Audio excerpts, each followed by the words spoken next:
Let me set this up quickly. It's kind of sounded big on a stretch. Thanks, Nico, for that information. We are going to finish the Case for Christ study, so turn with me in your Case for Christ textbooks to page 67. Anyone not have a textbook? I have one here. Oh, sorry. Taylor, it's always you, man. Well, I think I was reading first today. What we're going to talk about is a new topic on another evidence, another evidence as to what exists out there that shows that the Bible can be trusted. We've talked about a number of them already, okay? You remember verses, an example of one, 500 eyewitnesses. We talked about this already, just a quick review. If you have 500 eyewitnesses in a courtroom situation, you have way more evidence than you need to convict someone, to come to a conclusion. If you had 10 eyewitnesses of any given crime, that would be more than enough more than enough evidence than you need to come to a conclusion that, okay, the person that's accused, the accused is guilty, because you have 10 different individuals coming up and saying, I was there, I saw the accused commit this crime against the victim, right? 10 different people, even 5 different people. That would be a case closed situation, meaning that person, if you had that many eyewitnesses, would be going to jail for a while, right? They're guilty. How do we know? 10 different eyewitnesses said you were there. 10 different people said that you did it, right? 10 different people. Here we have 500.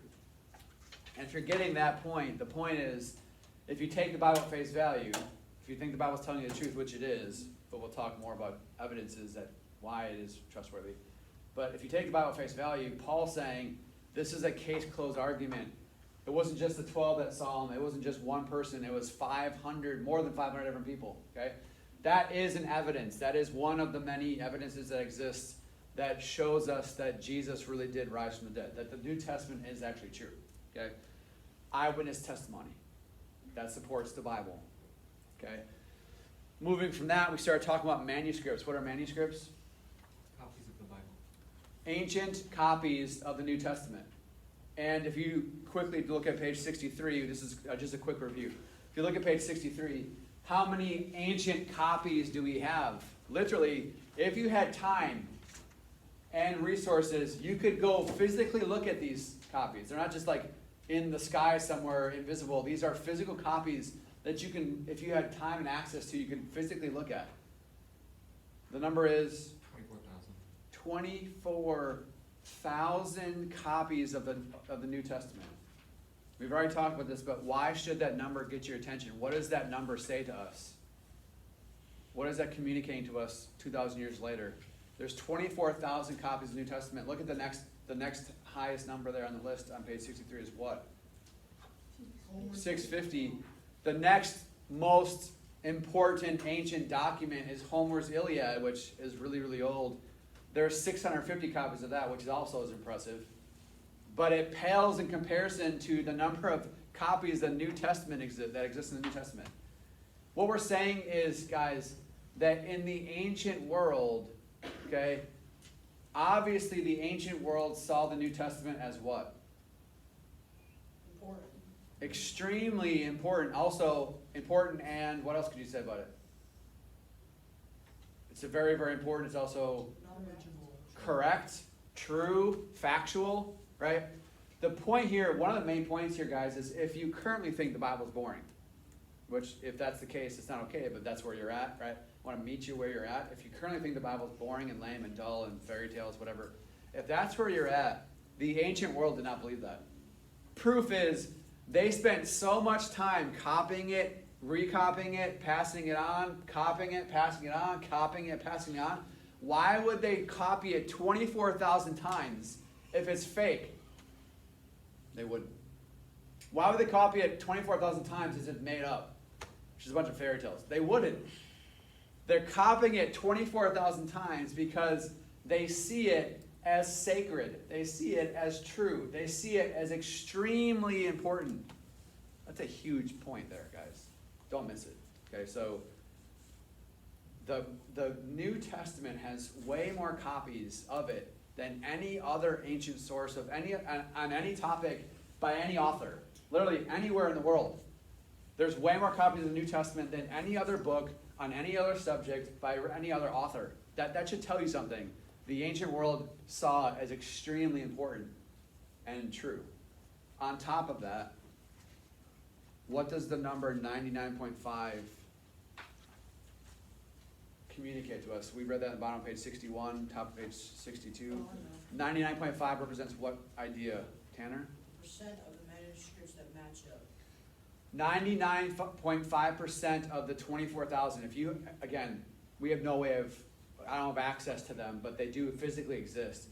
If you had the resources and the time to physically look at all 24,000, and you had the ability to look at every single one and understand what the ancient language was, and you compared them all, what this is saying is 99.5% of the 24,000 manuscripts, copies, they're identical.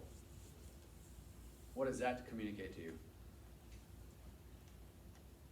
Similar to the last point. What does it communicate to you that 99.5% of the manuscripts, all of them together, are absolutely the same? What does that say to you? Abby? That it must be like true, because if they're all the same, then how would you be like one about it? If it's just all changed every time. Okay, it's true. That is accurate. So the fact that there's 99.5%, one of the things that teachers should communicate to you is that what we have today, like every verse I ever show you this year, every verse in the Gospel of John, as we're about to jump into that next week, every verse you see is the exact same message that the ancient world had. It's not changed. It's not manipulated. There aren't missing pieces of it. What we have is God's word. It's been preserved very carefully. That's one of the messages that should teach us, right? If 99.5% of the 24,000 copies are identical, that tells you that what we have is accurate. It's historically accurate. It's not made up, okay? And the process of copying, that's a long process, drawn out process, very detailed process. Super impressive, guys. There's no other way to put it. It's like extremely impressive that many copies would be that identical, right? Abby, had your hand up. What were we going to say, Abby? Oh, because they made it like a priority to keep it the same.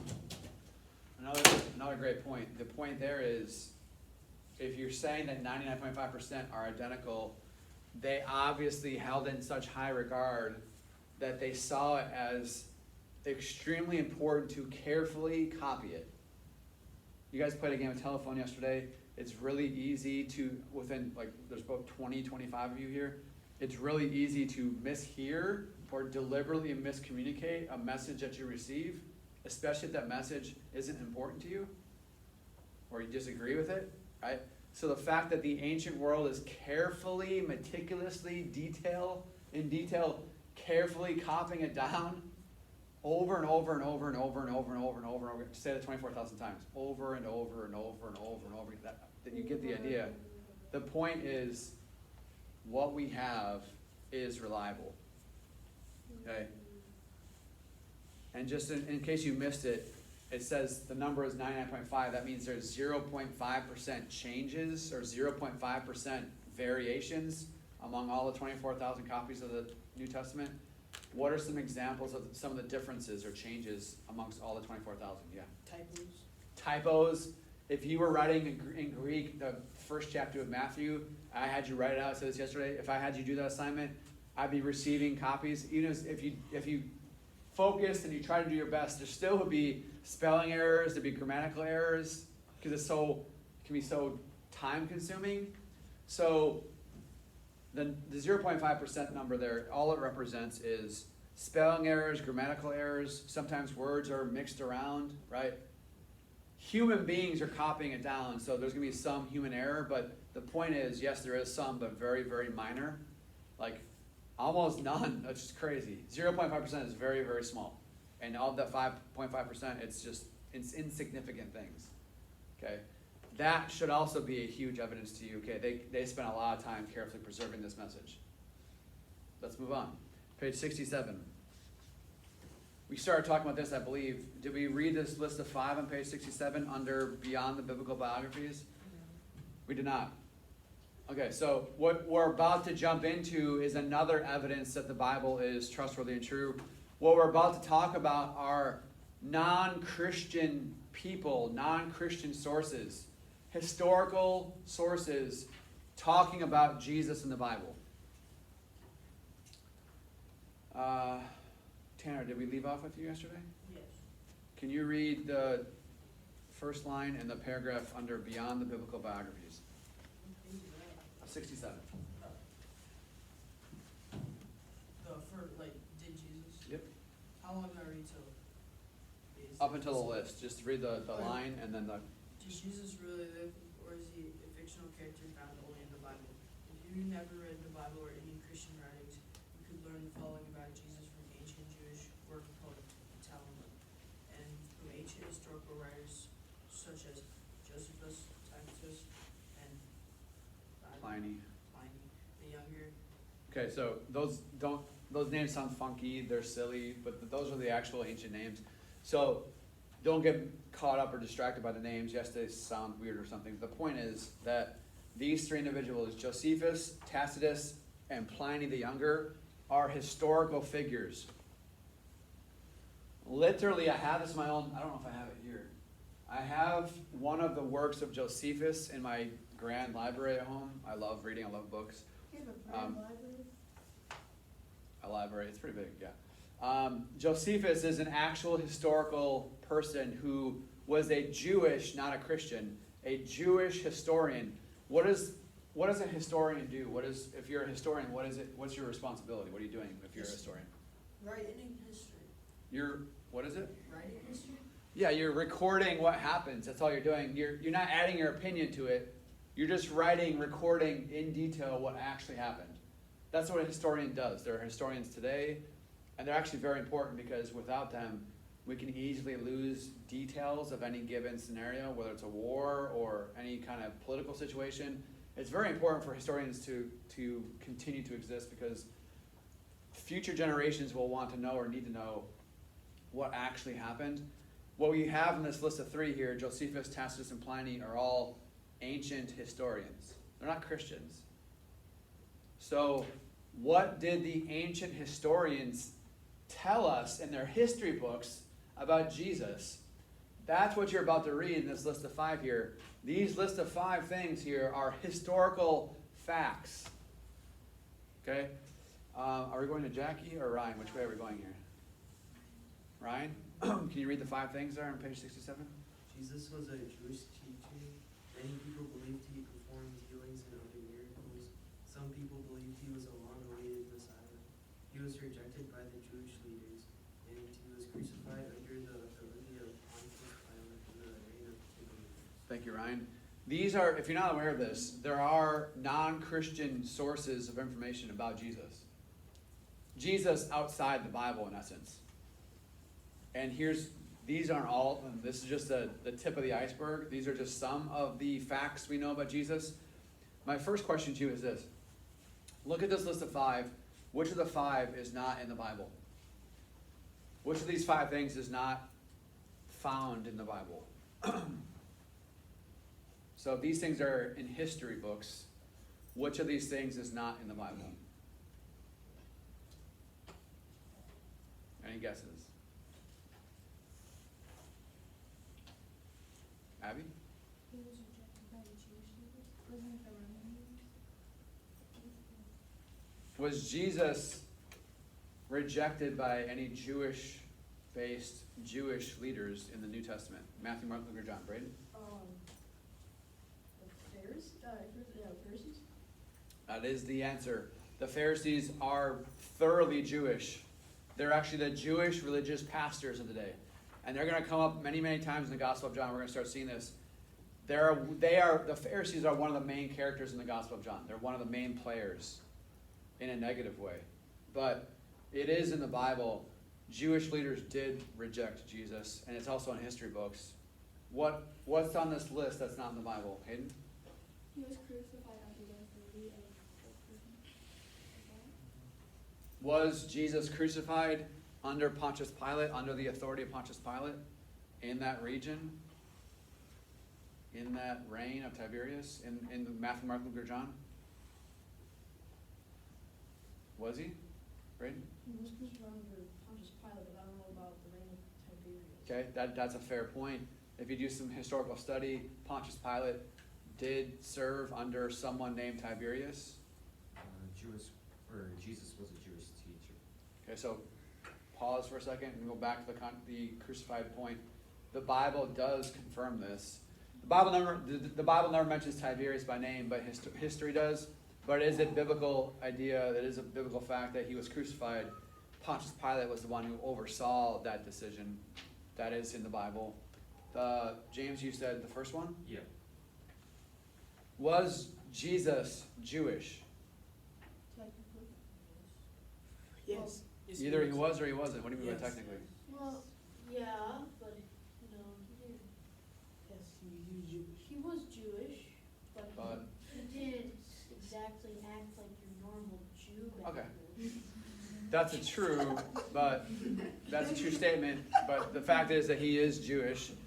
Does the Bible, Matthew, Mark, Luke, or John, say that he was a teacher? What? I'm not asking you. Anyone. Was he a teacher in the Gospels? Yes. Yeah. Yeah, he was called Rabbi, which leaves what? This is a trick question, guys. Every single thing on that list is in the Bible. I was just about to say, is there one? No, there No, isn't you one. weren't. It's a trick question. Here's why I said it that way. I said it that way to get you to see. Listen up. Let me get you back. I want you to understand something pretty significant here. That what everything history books are saying about Jesus is also confirmed by the Bible itself. Everything that historians are saying about Jesus, you can find in the Bible. It'd be one thing if history books are saying something about Jesus or his people or the region that you don't find or is contradicting the Bible, because then you have a problem. Which one do you believe, history books or do you believe the Bible? But we don't have to make that decision, because guess what? History books line up perfectly with what the Bible says, which points to the reality that what you have in the Bible, in some sense, is a history book. It's not just a history book, but in part, what you have in the Bible is it's history. Makes sense because the stories take place in real locations at specific times with specific people. What you read in the Gospels, what you read in the New Testament, is historical fact. Now, not everything in the Bible is obviously in a history book, but that's the point we're making here. Everything we do find in history books, non-Christian sources, is found in the Bible. So with that in mind, let's reread this. And I want you to hear this maybe for the first time, or be reminded of this if you already knew this fact. These are historical facts about Jesus outside the Bible. First one, Jesus was. He existed. Jesus is a real person. Like he did actually exist. If you're still at a point where I'm not sure he was even a person in the first place, I'm not sure he actually lived on earth in the first place, history books would deny that. So hopefully this move, if that's where you're at, you got to move from that, move beyond that, because even secular historians openly acknowledge that Jesus was real. The question is, what do you believe about him, right? But to say that I'm not sure Jesus existed in the first place, you're in a very, very small minority of people in the whole world. Atheists are openly saying, yeah, Jesus was a real person. So Jesus was historically a historical figure, okay? So the first fact in the history books is Jesus was. He existed. Jesus was what? Jewish. This is the next point. This surprises students every year I say this. Jesus wasn't a white American speaking English. That's sometimes we get that image like he looks like us, he talks like us. When Jesus was in physical form here on earth, he wasn't a white Caucasian English speaking person like many of us in this room are. If you know anything about the Jewish Middle Eastern culture, they typically have darker skin, right? Jesus spoke Aramaic, which I'm not going to teach you or say much about, but he didn't speak English. He spoke a different language. So when you picture Jesus, we read all the stories in English because in order to understand what happened, we have to read in our own language, obviously. But what you see in Jesus' life, what was happening in his life wasn't happening in English, right? It was different languages, different culture, different time, different part of the world, right? So Jesus is Jewish. He's not American. He's not white. He's not English speaking. And he was a teacher. The New Testament goes at length to say people were constantly talking about how he taught, how awesome he was teaching, the fact that he was a teacher, he was known as a teacher. He's constantly teaching people everywhere he goes. These are historical facts, okay? The next one, many people believed he performed healings and other miracles. The idea there is, history books are saying that the people around this Jesus figure openly talked about and openly believed and were convinced that they had experienced some kind of healing. This doesn't say, history books aren't saying Jesus healed a bunch of people. It's saying many people believed that he healed people. Let me just quickly pause and time out here. Let me just deep dive in this for a second. Why do you think historians wouldn't go all the way and say people were actually healed? Why would a historian, a non-Christian historian, not go so far to say that Jesus' followers were actually healed? Do they have a motivation? Does a secular historian have a motivation not to go that far and say that they actually were healed? Can you think about this logically for a second? You're a secular, non-religious historian. You get word that a lot of people are claiming that they were healed by Jesus, and what you report is a number of people following Jesus believed that he performed healings and miracles. It doesn't say that actually happened. If you're tracking with me, why would a historian have motivation not to say they were actually healed? James?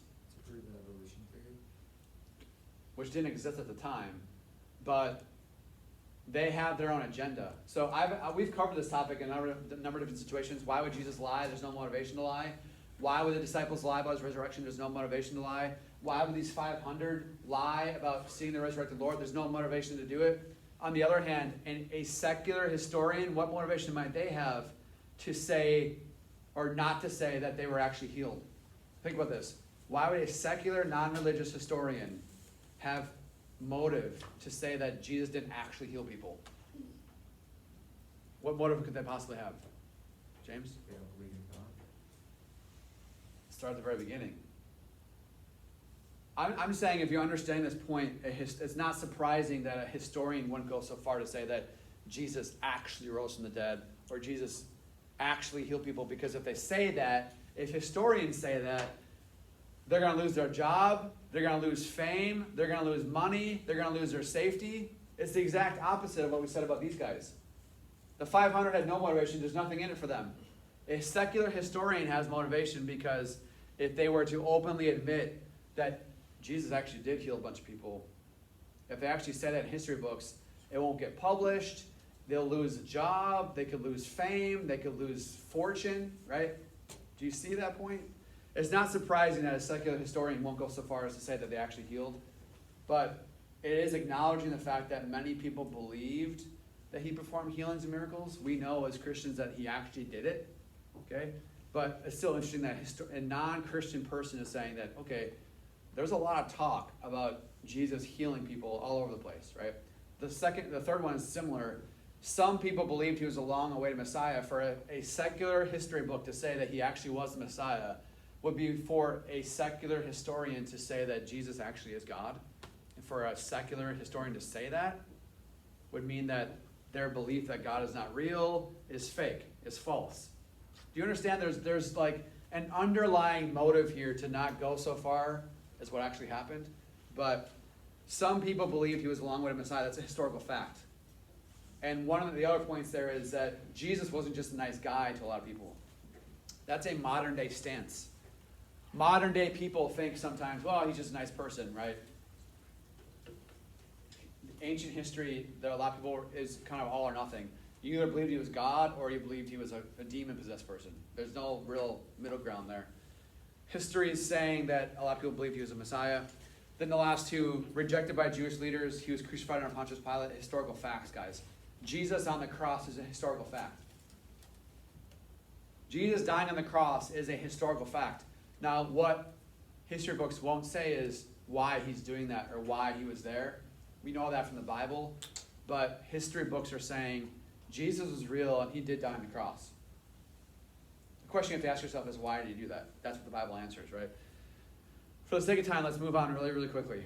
Turn to page 70. Turn to page 70. Unfortunately, we're just going to be able to touch on this very briefly. The next piece of evidence is archaeological evidence. What is archaeology? So everyone knows. The What? study of like, bones and dinosaurs. Okay, not necessarily dinosaurs, but Abby? Study of history, artifacts. Artifacts, history. What archaeologists are doing literally is digging and moving the dirt. We're not done yet. Thank you, Nico. What archaeologists are doing is literally moving and digging the dirt to find a picture or a glimpse of the ancient world. And what I want you to see and say, we unfortunately won't have enough time to get into all this, but you should know on the outset, like that at the very surface of this, at the very start of this conversation, that everything that scientists are finding in the earth only confirms what the Bible says. To say it the other way, the opposite way, nothing that anyone has found in the dirt contradicts the Bible. Literally nothing. There's nothing that the earth has spit up, right? Nothing they discovered in the dirt that contradicts the Bible. That's another huge piece of the puzzle here. If the Bible's fake and not true, not real, you would think that they would be finding things in the dirt that contradict what it says. In fact, that's the opposite of what you find. Let's give me the last few minutes here. Let's read just one example of this. This is page 70. Okay. Abby, can you read the third paragraph down on page 70, starting with in Luke 3:1? In Luke 3:1, Luke refers to Lysanias. as Tetrarch. It's a government official, essentially. of Aberdeen, and about AD 27. For years, scholars printed this evidence that Luke didn't know. For years, scholars pointed to this evidence that Luke didn't know what he was talking about, because everyone knew that Lysanias was not a tetrarch, but rather a ruler of Trachus, a half a century earlier. Then archaeologists found an inscription from AD 1437 naming Lysanias as tetrarch in Abila near Damascus, just as Luke had written. It turns out there had been two government officials named Lysanias. Luke was right after all. This is just one of many, many, many, many examples. I have to talk really fast, so please try and pay attention the last 2 minutes. What you're going to find is Luke is a doctor. Doctors are meticulous. They're very detail-oriented. Naturally, they have to be if they're a doctor. If you're going to operate on someone, you need to be able to focus and explain and know in detail what to do in a surgery, for example. Luke is a physician. He's a doctor. Luke describes in detail very specific people, very specific locations, and this is saying essentially that they discovered an ancient writing that proved that Luke was telling the truth about this individual named Lysanias, that he served a very specific role in the ancient world. The details of the Bible are historically accurate, okay? This is a very, very important point to get. Luke is telling you the truth. John is telling you the truth. They're reporting what actually happened across the board here. But if you do a dive on archaeology, what you're going to find is everything supports what the Bible claims. Very powerful point.